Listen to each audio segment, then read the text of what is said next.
Welcome to Our Energy Matters with Anthony Manna and Dena Marie. Aloha. Aloha, yes, here we are. It's a celebration for episode number 59. So for 59 times, 59 weeks, whatever, 59 episodes, we've been meeting to talk about our spiritual journey. How's that? And a lot of the time, what I do is I slip into your book, the title of which I will give in a little bit, but I slip into your book. I read, I search around. And this last time I was on pages, I even know I was on pages 26, 27, and 28. And I was learning a lot about the idea of placing the crystals on corresponding colors related to the chakras. And it was like the fact that 2 years ago, because we've been meeting now since July 2 years ago, I had no idea what a chakra was. And I didn't understand anything about crystal reading. So here we are. It's almost 2 years. We've been hanging out, and you reintroduced my book to me. You started doing these writings, and you were so enamored with the book, and you brought it back to life for me. Yeah. And each week we get to lift each other's spirits. It's been amazing. And so I write, and I practice the writing. I mean, I also like to say at the beginning, I reach out to people beyond us, and I say, Sikun Jema Mahisha Mema. Good day and good life to our Swahili speaking viewers and listeners. This is, I'm titling this one part 2, What is a Crystal Reading? And well, you just had one. You just had a reading. I just had one. You want to talk about that a little? Well, let's talk about it from your perspective. What did you think you got out of it?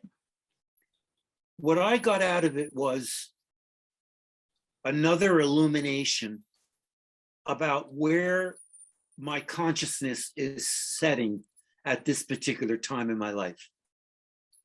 And what we did is have you pick had you pick 7 rocks, and it's the crystal game I play with my kids, and it's colors like the rainbow, and the one you consistently miss is the turquoise blue one, which is your throat chakra. So that the top white one is your head, and the root chakra is your feet, and the heart chakra is in the middle, which is green and pink, which is self-love and balancing, giving and receiving. But consistently you've been missing the blue chakra, and you had too much in your heart, which was related to men in your life over time you wouldn't be able to talk to, you couldn't talk to. So the prescription I gave you was to write a letter if you felt in your lifetime you were pacified, if you were pacified, if you were told to not express yourself or be yourself, then you need to write that person a letter and burn it. Yeah, that is so important. This goes back 2 years or so ago, because when I talked to you about a very bad relationship I was in prior to that, I mean, this goes back many, many years, but never resolved. And it's in my journal. And I said, that journal sits on my shelf, and it's kind of like, I can feel it, I don't like, it's in the same room, and I just want to get rid of that person out of my life. I mean, not that I wish that him ill, but just please, I want to cut the umbilical cord, as it were, yeah. And just say, go on your way. And I often say that in my meditations. I'll say, his name was Ron. I say, Ron, go away, be healthy, be safe, but you can leave me now, And so you exercises in hypnotherapy, I had people cut cords with parents, with bullies, and sometimes the first time I did it, the cord was a large chain. And eventually I had to do it a lot, and it became dental floss, but it was like really hard to cut the cord with someone who was controlling you energetically like a vampire. Yes. So what you told me to do with the journal was to, take those pages and burn them, and now the same thing here with today our conversation before we are working on Zoom was about bullies and those who like to, I mean, my gosh, there's so much literature out right now among children and teens about how they're bullied and how they're bullied on Facebook and, all over the place. And sometimes it leads to tragedy in their lives, And so I was talking about certain bullies that I grew up with that would have preferred that I had been a different person, And you said write to whomever, and burn those letters, and it's true. I think it's very positive, a very positive way of what do you say? Well, becoming your own, And it was the hypnotherapy where I got these little exercises, but it's opening the blockage. It's opening the blockage. And pretty soon you're going to start opening your throat. And I talked about a man who was really abused by his father, and then his throat chakra got too open, and so he had to pendulum back. But, just learning how to, say no. I don't want to do it. And all you have to do is say no. And it's so weird that we were taught to, sacrifice, be the victim. And I do believe in past lives and stuff. So there are many lifetimes where we had no power. Not a lot of people in lifetimes did have power. There was only a percentage that had money, and they kind of told us what to do. And if we didn't do it, off with your head, cut out your tongue. I've seen lifetimes like that where these people have cleft palates, they're having throat chakra issues, like the chewer. And you get them, talking about some dream they had in a past life. And all of a sudden they're like, whoa, like you had a revelation, like your eyes opened to something. A man sent you an email about your book, and it opened up that part of you that you're still attracting. These men are trying to vampire you. They're trying to take your power. Yeah, it was, and to come back to, it was a shock to remember that with you today when we were talking about bullies. And I realized that guy, really was a bully. He didn't have to be so unkind. I don't care if you like my book. I'm not my book. Some people are going to like it and some people aren't going to like it. What can I say? But and by the way, we're talking, well, I should probably mention that, right? We haven't even said what that is. Well, I'll tell you something about my son who is super short. Oh, Loukas and the Game of Chance. That's the book we're talking about, and the fact that, and I have to say proudly, it has 1, 2, 3, 4 awards. Not only that, it's a beautiful book, and it's about finding your way back. It's about finding your way back, and then that journey. And if we're not conscious, we don't know why we do what we do. And that's why I love the work I do. Now you can do something about it. And I'm not saying just for this lifetime, I'm maybe saying for next lifetime too, to journey back to spirit where we're perfect and we're loved and there's nothing we can do wrong. But we came here to learn certain lessons, which is you to learn to put your foot down, trust yourself. That's your life number, and open your throat chakra. That's why you're a writer. We need to express ourselves. So we're given opportunities to be repressed so we can practice. Yeah. That's right. No, when you say practice, right away the thing comes to mind, practice how to live, how to live fully, and also to realize that sometimes it's going to be difficult. I'm thinking of, when I say difficult, challenge, when suffering, hurtfulness, when I think right away of the recently late Thich Nhat Hanh with his book called No Mud, No Lotus, and it's true. He said, you must realize, recognize the badness of it all, and come to face it, and burn the pages. Because I think he would, if we wrote to him right now, he died a couple of years ago, but if we wrote to him and said, what about burning pages? How do you feel about that? He would probably say, yeah, if that's going to help you move on. Mm-hmm. And that's significant because today I received a lotus from the Tibetans. Look at you. Yeah. And here it is. They sent this to me because they want money. The Of course, Tibetan yeah. Society it wants money, but I mean, I like this, and it said, we send this to you because it's a symbol, and of the significance of it is, coming to consciousness and learning the art of compassion. And it's a synchronicity. It's a synchronicity. And your book is like the labyrinth. And when I was in the labyrinth, they said, you're returning back to spirit, but no one said it would be easy. This is a training ground for everybody.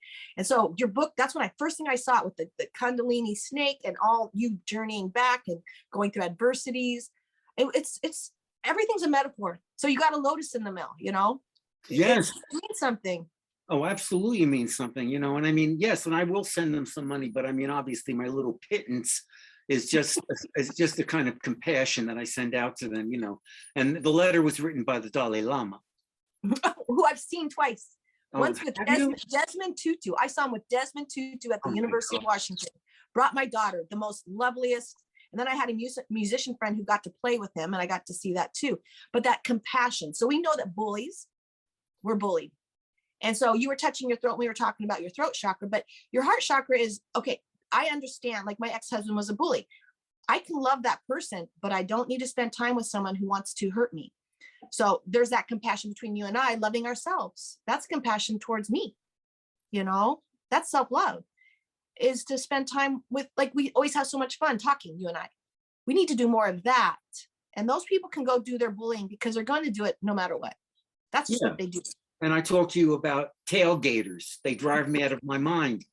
And my, and my partner, Don, will say, well, don't look in your rearview mirror. Just let them go, and it's true, because when I get excited about it and I want to throw my arm out the window and just go, they take the power, and they're so happy because, they got another one today, and I just, I'm learning. And what did I say to you today when we were talking? I'm 80, I turned 80 years old just recently, and I'm still learning. All right, everybody out there, can you hear this? Keep learning. And that's what, and then what about this? This is from Michelangelo. Somebody sent this to me. It's a paperweight, and it says, I am still learning. Michelangelo. How do you like that? And what's the picture where he's touching the human's head from heaven? Yes. And that is so, that's what they're doing. We were talking about angels. They are there. If we have a good time, we look up and we stay in that moment where not the mosh pit emotion and other people trying to sabotage our, the drama. If we can look up and count our blessings, then they get through with synchronicities. And we're going to start talking about our angels, because I had so much fun doing that today. Yeah. The angel, I mean, if you can believe, that they're, John O'Donohue, who's taught me so much too, a late Irish poet and mystic and philosopher, was saying that, come on, he said, they're all around us. They're everywhere. And I'm thinking, okay, all right, okay, I believe you. I'm just gonna keep, I'm gonna keep saying hello to them, and wishing them well. And I mean, I just lost my sister. My sister Anna passed less than a year ago, and I say to her, may you move into your angelic rebirth, and come to the ecstasy of what that means. And it feels so much better than rest in peace. Because rest in peace, I mean, all right, some people will do that and say that, and they probably mean it very, and I hope she rests in peace too, but I want it to be a little bit more significant in terms of, how we pass on.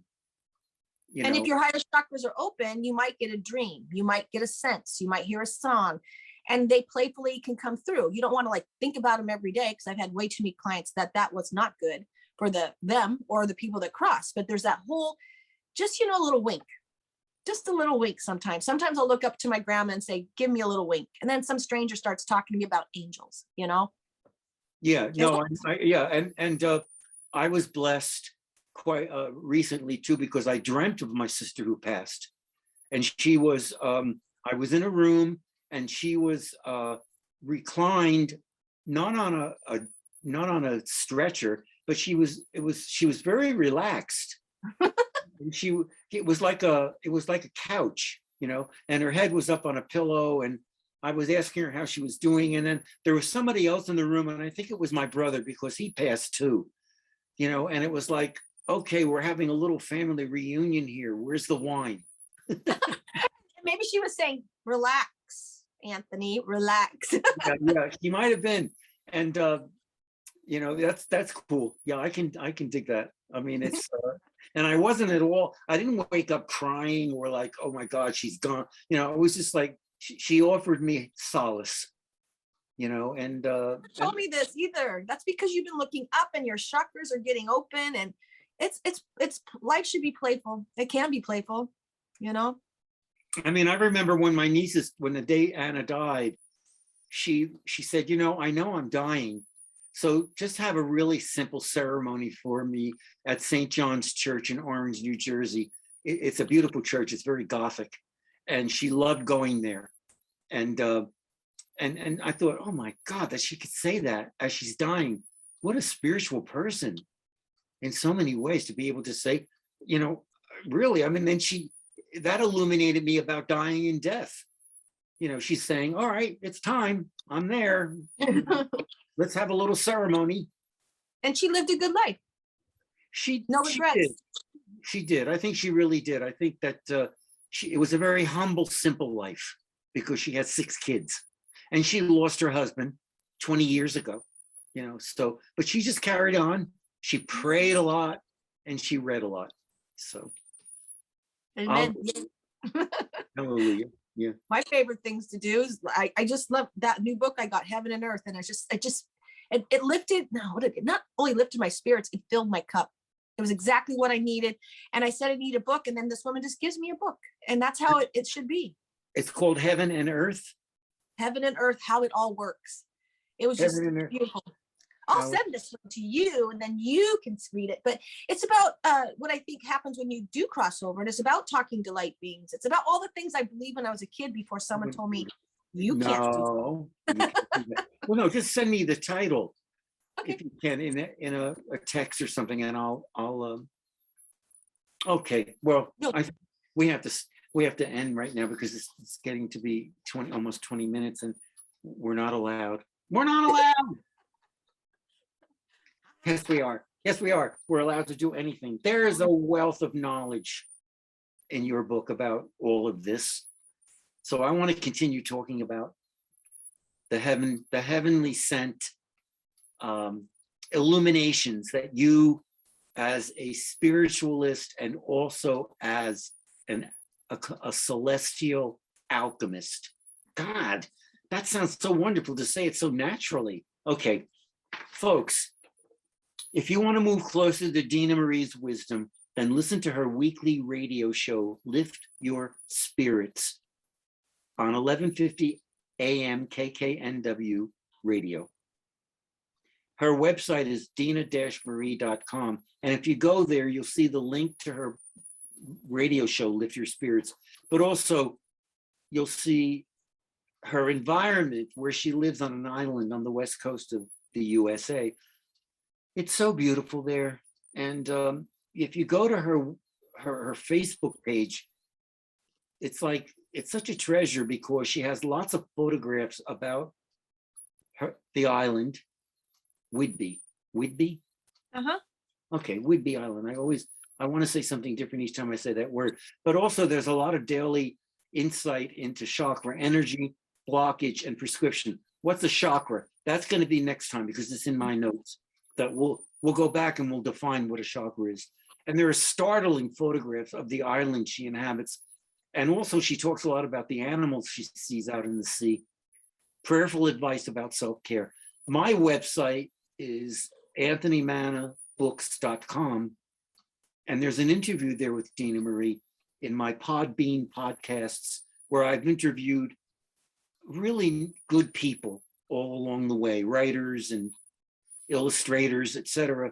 my website is a lot about helping and also I'd say helping, that's I don't like that word, as much as illuminating very young children, tweens and teens and new adults about reading and writing so that they can develop their power as as human beings, because they'll get a sense of the power of language. Thank you. Thank you, Anthony, man. I look Thank forward you, to next week. everybody. All right, yeah, I look forward to next week too. Thank you, everybody. Goodbye. Bye. Bye.